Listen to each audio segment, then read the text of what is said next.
नमस्ते students, myself Jevin Kavita Sharma, faculty of Ayurvedic science, Jyoti Vidyapeeth, women's university.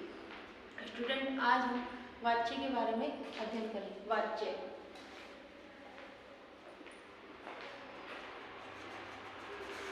ठीक है। वाच्य बेसिकली 3 होते हैं।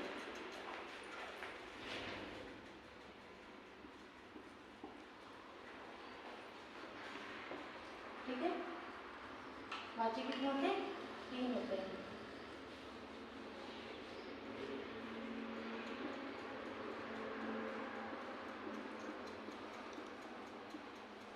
सकर्मक वाक्य, वाच्य और कर्मवाच्य और भाववाच्य।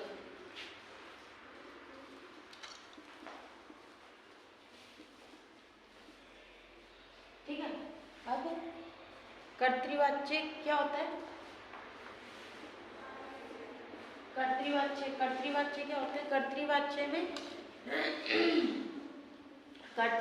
में क्रिया के साथ, जो कर्तृवाच्य होता है उसमें क्या होता है? क्रिया का कर्ता विभक्ति में होता है। ठीक है।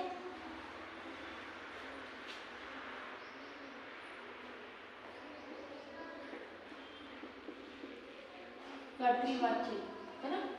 अब कर्तृवाच्य में क्या होता है? कर्ता जो होता है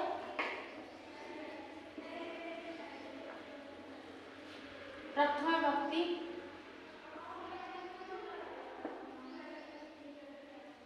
ठीक है। ठीक है। अब जो कर्तृवाच्य है,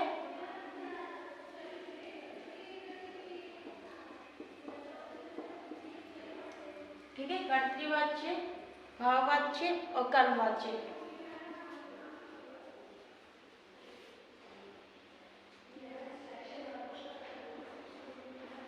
ठीक है। अब इसमें क्या है? इसमें प्रथमा विभक्ति थी और क्रिया का सीधे संबंध होता है। किससे? कर्ता से क्रिया का क्या होगा? सीधा संबंध। जैसे राम पुस्तकम पठति। ठीक है। अब राम क्या है? पुस्तक पढ़ रहा है, तो इसका क्या क्रिया से क्या संबंध हो गया? पढ़ना। क्या कर रहा है वो? पढ़ना। ठीक है। पढ़ने की क्या कर रहा है? क्रिया कर रहा है। कौन पढ़ रहा है? राम। क्या पढ़ रहा है? पुस्तक। ठीक है। तो इसमें ये बताया कि जो कर्तृवाच्य है उसके अंदर क्या है? जो कर्ता है उसका सीधा संबंध किससे होगा? कर्ता का सीधा संबंध किससे होगा? उससे होगा, क्रिया से होगा। ठीक है। दूसरा, इसमें प्रथमा विभक्ति होती है। ठीक है। जो पुल्लिंग प्रकरण में है, प्रथमा अर्थवा धातुर प्रत्यय प्रातिपदिकम।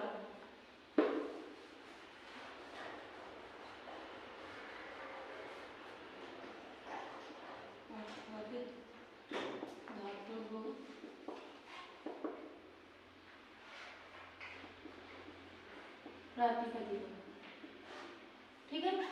फिर उसके बाद में एक सूत्र है, प्रथमा लिंग परिमाण वचन मात्र है। प्रथमा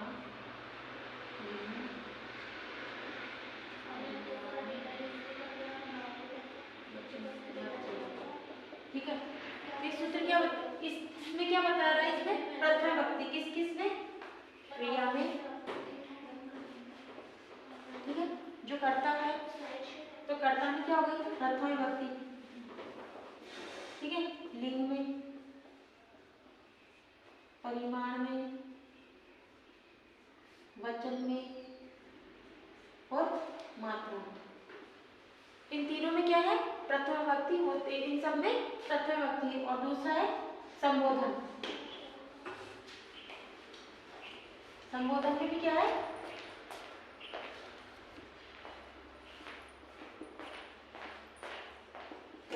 प्रथमा विभक्ति होती है। ठीक है। तो इसमें भी क्या है? प्रथमा विभक्ति है। और दूसरा, जो पुरुष है वो पुरुष भी किसके अनुसार होगा? कर्ता और क्रिया के अनुसार होता है। कर्ता और क्रिया के अनुसार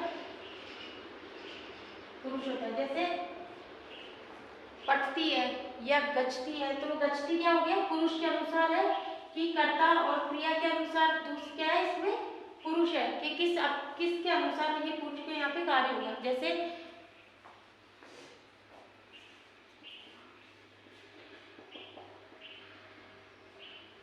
गच्छति।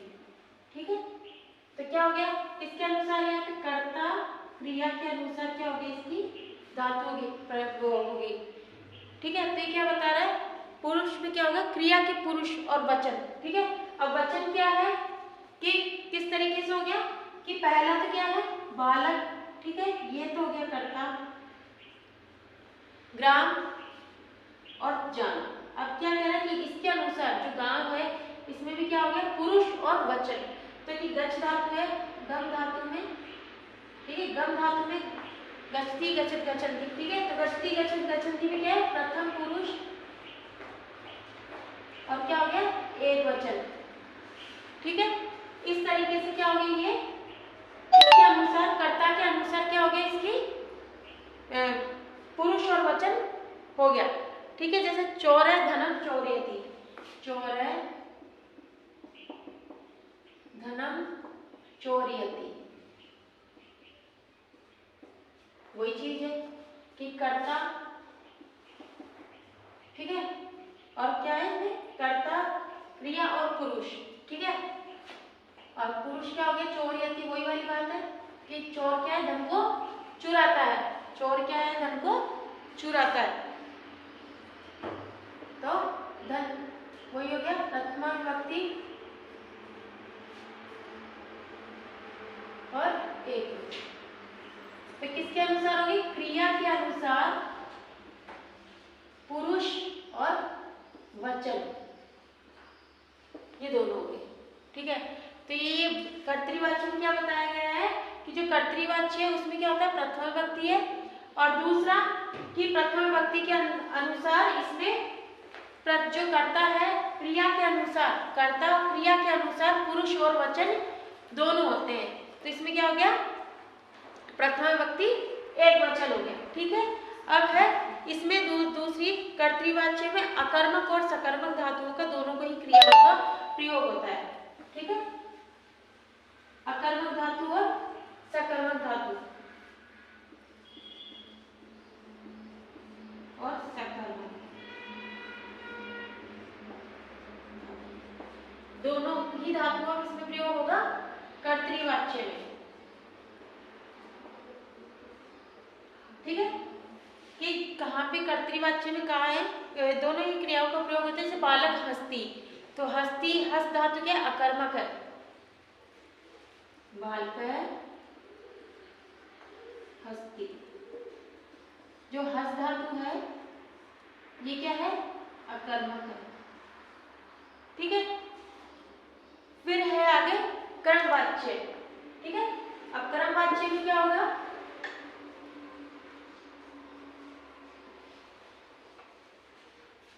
कर्मवाच्य में भी वही चीज है कि इसमें कर्म प्रधान होता है।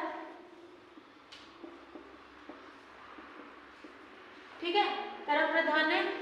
ठीक है, कर्मवाच्य में और तृतीया विभक्ति इसमें प्रयुक्त होती है कर्मवाच्य में। जैसे कर्तृवाच्य में तो क्या थी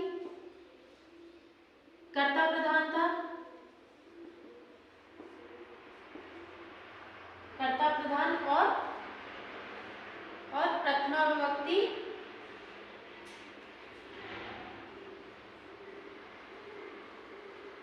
ठीक है।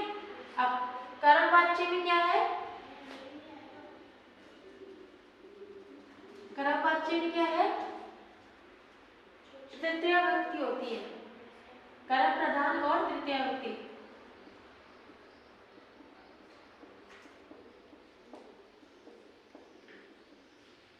ठीक है, इसमें भी वही चीज है कि इसमें क्रिया का विशेष संबंध कर्म से होता है, क्रिया का विशेष संबंध किससे होता है, क्रिया से होता है। ठीक है, किससे, कर्म का, ठीक है, क्रिया से। ठीक, जैसे है एग्जाम्पल है बालका गुरुणाम पठ्यन्ते, बालका गुरुणाम पठ्यन्ते, यही है। फिर इसमें भी वही चीज है कि इसमें पुरुष व वचन कर्म के अनुसार होता है, वही बालका गुरुणा पठ्यन्ते। अब इसमें क्या काम कर रहे हैं वो, क्या काम कर रहे हैं इसमें कि किसी के द्वारा पढ़ाए जा रहे हैं, वो गुरु के द्वारा। ठीक है, यहाँ पे गुरु के द्वारा, गुरु क्या काम कर रहा है, पढ़ाने का। किसको, बालकों का, बालकों को पढ़ाने का काम कर रहा है वो। तो वो क्या हो गया इसमें, बालका गुरुणा पठ्यन्ते। इसमें वही चीज है कि जो पुरुष वचन क्या है वो कर्म के अनुसार होते हैं। कि पुरुष का क्या, जैसे किसी पुरुष क्या कर, वो कर्ता क्या कार्य कर रहा है, कर्म क्या कर रहा है, ये किस तरीके से क्या पढ़ने का काम कर रहा है। ठीक है, फिर आ गया है भाववाच्य। भाववाच्य में क्या है, जो भाववाच्य, इसमें क्या है कि भाववाच्य में संस्कृत में अकर्मक और अकर्मक क्रिया के अनुसार कर्मवाच्य और भाववाच्य का जैसा स्वरूप देकर के बताया गया है। ठीक है, इसके द्वारा वाक्य बनाए जाते हैं। इस प्रकार दोनों प्रयोगों का प्रयोग करने से उसमें भाववाच्य का प्रयोग होता है, जहाँ कर्तृवाच्य और कर्मवाच्य। ठीक है, अब इसमें क्या, भाववाच्य में क्या है कि अकर्मक क्रियाओं को, अकर्मक जो क्रिया है,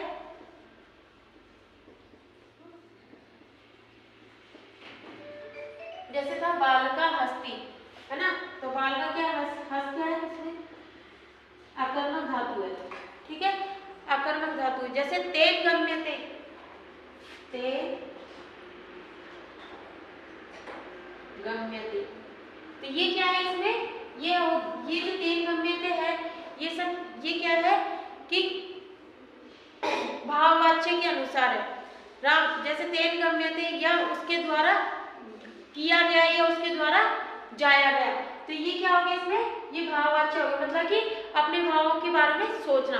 तो ये उसके कर्मवाच्य में क्या था, सॉरी कर्तृवाच्य में तो क्या था, कर्ता प्रधान था। तो उसके अनुसार आपने प्रथम विभक्ति और वो पुरुष और ये सब किया। फिर था कर्मवाच्य में क्या था, उसमें कर्म प्रधान था, और इसमें क्या था, कर्मवाच्य के अनुसार इस भाववाच्य में क्या है, कर्मवाच्य के अकर्मक धातु, अकर्मक क्रियाएं क्या है, ये प्रदान होती है। तो थैंक यू स्टूडेंट्स, आज हम भाववाच्य के बारे में अध्ययन कर चुके हैं। वाच्य के बारे में मैंने क्या किया, आपको अध्ययन किया रहा है। कल हम सकर्मक और अकर्मक क्रिया के बारे में अध्ययन कराऊंगा। Thank you.